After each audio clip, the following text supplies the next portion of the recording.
सभी गीता प्रेमियों को मेरा हार्दिक नमस्कार है। गीता गंगोदक अध्याय 4 श्लोक 34। तद्विद्धि प्रणिपातेन परिप्रश्नेन सेवया उपदेक्षन्ति ते ज्ञानं ज्ञानिनास्तत्त्वदर्शिनः। ज्ञान तत्वदर्शी गुरु से तू जानू उन्हें कर दंड प्रणाम। हो विनम्र निश्चल सेवा से जिज्ञासा कर देंगे ज्ञान। समर्पित भाव से सेवा करने के उपरांत ही ज्ञान का उपदेश तत्वदर्शी महापुरुषों से सीखने की क्षमता आती है। प्रामाणिक गुरु स्वभाव से ही शिष्य की विनम्रता एवं सेवा भाव की तत्परता देखकर ज्ञान और जिज्ञासा पूर्ण कर देते हैं। आध्यात्मिक ज्ञान की प्राप्ति के लिए सेवा, निर्मलता, निरहंकार, निश्चलता, विनम्रता और पूर्ण जिज्ञासा अत्यावश्यक है। श्री साईं सच्चरित मराठी।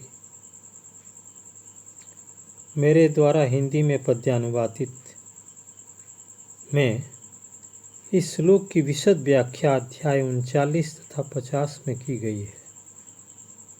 कहा गया है, गुरु सेवा गुरु परिणति ज्ञान संवित्तिदायक। श्री साईं कहते हैं, गुरु द्वारा अज्ञान दूर करते ही ज्ञान चित्त में स्वयं प्रकाशित हो उठता है। श्रुति वचन है, ज्ञानादेव तु कैवल्यम।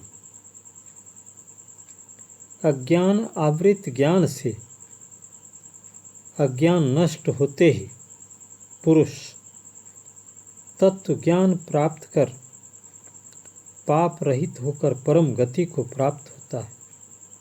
द्रष्टव्य गीता अध्याय 5 25 से 27 श्लोक तक। आदि गुरु भगवान श्री कृष्ण अर्जुन से कहते हैं, सभी कर्म जिस ज्ञान में समाप्त होते हैं उस ज्ञान को तुम तत्वदर्शी स्वरूप सिद्ध प्रामाणिक गुरु के पास प्रणिपात होकर भली भांति दंड प्रणाम कर उनकी सेवा छल कपट रहित करते हुए विनीत भाव से जिज्ञासा करो। वे परमात्म तत्व ज्ञान के भली भांति जानकार ज्ञानी तुम्हें उस तत्व का उपदेश करेंगे। आध्यात्मिक ज्ञान की प्राप्ति के लिए सच्चे मन से साधु संत की सेवा करनी चाहिए।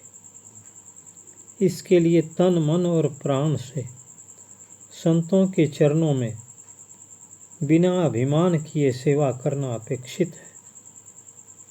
इससे वे ज्ञानी संत जिज्ञासा अनुसार उस ज्ञान का उपदेश देते हैं, जिसे प्राप्त कर व्यक्ति संकल्पहीन हो जाता है। जय श्री कृष्ण। पुनः सभी गीता प्रेमियों को मेरा हार्दिक नमस्कार।